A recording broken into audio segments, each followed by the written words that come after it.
사랑하고 축복합니다. 여주동행 바나바 라이프 오늘의 여가라 시간입니다. 오늘은 6월 마지막 날이네요. 이제 여름의 계절의 전성기인 7월을 이제 우리의 코앞에 앞두고 있습니다. 오늘도 말씀 묵상을 통해서 하나님의 현재적 양육의 말씀을 기대합니다. 여주동행을 위한 생명의 삶 말씀 시편 135편 15절에서 21절을 묵상 나누도록 하겠습니다. 자, 그러면 먼저요, 오늘 묵상 속에서 본받아야 할 모본의 말씀 함께 먼저 나누기를 원합니다. 오늘 본받아야 할 오늘의 말씀으로 21절 말씀을 마음으로 정했습니다. 21절입니다. 예루살렘에 계시는 여호와는 시온에서 찬송을 받으실지어다. 할렐루야. 시편 135편을 우리가 지금 묵상하고 있는데요. 참 신기한 것은 이 시편 135편은 할렐루야라고 1절로 시작해서 지금 마지막 절 21절에 할렐루야로 끝을 맺고 있습니다.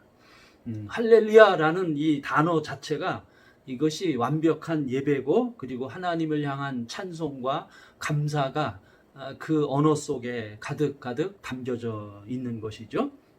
특히 오늘 우리가 묵상하는 이 묵상에서 할렐루야로 찬송하며 감사하는 여호와께서는 지금 묵상에서 등장하는 예배자들이 거주하고 있는 예루살렘에 계시고, 그리고 그 예루살렘의 성전에 있는 시온에서 찬송을 받으시는 분이라고 오늘 묵상에서 고백을 하고 있습니다.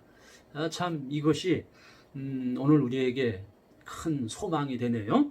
곧 하나님은 아주 먼 초월적인 아주 먼 우주 공간에 계시는 분이 결코 아니라는 거죠. 하나님은 오히려 우리 가운데 계신 분이에요. 하나님은 우리 가운데 오신 분입니다. 인카네이션.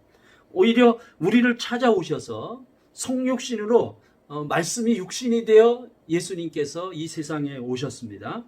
그래서 우리의 구주로 예수님께서 성육신하여서 우리가 살고 있는, 우리가 숨쉬는 이 세상에 오셔서 우리의 구원을 위해서, 우리의 영생을 위해서 오늘도 우리와 소통하시는 분입니다. 그래서 우리는 그 하나님을 향해 할렐루야 하며 찬송하며 감사함을 오늘 하루에 우리의 모본으로 삼고자 하는 것입니다. 자, 다음은요, 또 순종해야 할 지시의 말씀 또 함께 나누기를 원합니다. 오늘 묵상에서 특별히 우리에게 지시하시는 말씀은 우상의 실체와 그리고 우상 숭배의 어리석음에 대해 오늘 묵상에서 우리에게 교훈을 하고 계셔요. 하나님은 창조의 하나님, 그리고 구원과 구속의 하나님, 그리고 우리의 삶을 이끄시는 역사의 하나님이시라고 우리는 어제 우리가 말씀 묵상에서 주님의 음성을 들었습니다. 자, 오늘 15절 말씀이에요. 열국의 우상은 은금이요 사람의 손으로 만든 것이라. 이처럼 우상이라고 하는 존재는 사람의 손으로 제작된 것입니다.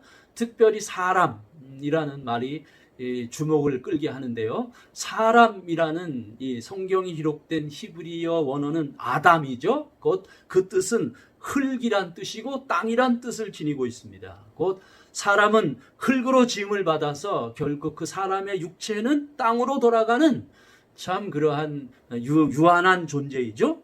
그런데 그 사람의 손으로 만든 우상 역시 은이나 금 혹은 금속, 돌, 나무 등의 재료로 만든 존재입니다. 그래서 우상은 재료로 존재하는 존재, 존재론적으로 봤을 때, 그러나 하나님은 재료로 존재하지 않는 분입니다. 하나님은 존재 자체이시죠.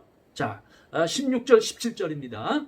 입이 있어도 말하지 못하며 눈이 있어도 보지 못하며 귀가 있어도 듣지 못하며 그들의 입에는 아무 호흡도 없나니. 참 이 말씀 묵상에서 우상은 사람과 소통이 불가능한 존재예요. 그리고 우상은 스스로 지각이 없는 존재입니다. 어리석은 존재입니다. 무지한 존재입니다. 그리고 또 특별히 우상은 생명이 없는 존재예요.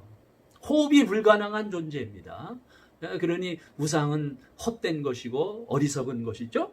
또 18절입니다. 그것을 만든 자와 그것을 의지하는 자가 다 그것과 같으리로다. 결국 우상과 관계한 자, 우상을 만든 자, 우상을 섬기는 자, 이들 모두 우상과 관계한 자는 어리석고 무지하여 결국은 생명을 잃게 된다는 것입니다. 그런데 참 아이러니하게도 이렇게 어리석은 존재인 우상을 사람들이 숭배하는 거예요. 그런데 이 우상 숭배의 본질, 우상 숭배의 이념은 인간의 탐심과 탐욕에 있는 거예요. 그래서 성경은 탐심은 우상 숭배니라 우리에게 교훈하고 계십니다. 오늘 우리에게 주시는 지시의 말씀입니다. 우리에게 있던 그 어떤 우상과도 결별하고 우리는 살아계신 하나님을 향해 할렐루야 하며 찬송과 감사로 예배하는 이 말씀을 지시의 말씀으로 받는 것입니다. 자, 한 가지 더 나누면요, 붙잡아야 할 약속의 말씀입니다. 결국 우상, 탐욕의 우상을 이기는 길은 이거는 여호와를 향해 찬송하고 감사하는 길이라고 오늘 묵상은 우리에게 이제 약속하고 계셔요. 자, 19절입니다. 이스라엘 족속아 여호와를 송축하라. 아론의 족속아 여호와를 송축하라. 하나님의 백성 모두는 우상과 탐심을 뒤로하고 하나님을 예배하라고 말씀하고 계셔요. 그리고 특별히 아론의 족속, 곧 이스라엘 예배 제의를 진행하는 아론의 족속, 그들 제사장이죠. 그들 제사장들도 먼저 하나님을 예배하고 하나님을 감사하라는 거예요. 제사를 집례하고 그리고 제의를 진행하는 그들이기 이전에 먼저, 제사장이기 이전에 먼저 하나님을 예배하는 예배자로 서라는 거예요. 20절입니다. 레위 족속아 여호와를 송축하라. 여호와를 경외하는 너희들아 여호와를 송축하라. 이 레위 족속들, 곧 여호와의 성전을 그들의 어깨와 손발로 섬기는 하나님의 기업이 되는 레위인들도 하나님을 예배하고 감사하는 삶을 약속으로 붙들기를 오늘 이 묵상에서 우리에게 말씀하고 계세요. 특별히 여호와를 경외하는 자들, 아론의 족속들, 레위인들은 이들은 성직을 섬기는 자들입니다. 이들은 예배와 제의를 담당하는 자들이에요. 특별히 이들 레위인들은 이 땅에 그 어떤 것도 그들의 기업으로 삼아서는 안 돼요. 그들은 하나님 자체가 그들의 기업입니다. 하나님을 그들의 기업으로 삼고 살 때 이 땅의 필요를 하나님이 그들에게 공급해 주시는 거예요. 그렇습니다. 오늘 역시 저를 비롯해서 우리 한국교회 목사님들, 선교사님들은 이처럼 레위인들의 삶을 본받아야 하는 거예요. 탐심과 탐욕의 우상을 버리고 영과 진리로 하나님을 향해 할렐루야 하며 하나님을 예배하는 삶을 향해서 우리의 발걸음이 돌아서야 할 것입니다. 그래서 마음을 모아서 이렇게 외쳐봅니다. 예수 잘 믿는 목사님이 되시기를 바랍니다.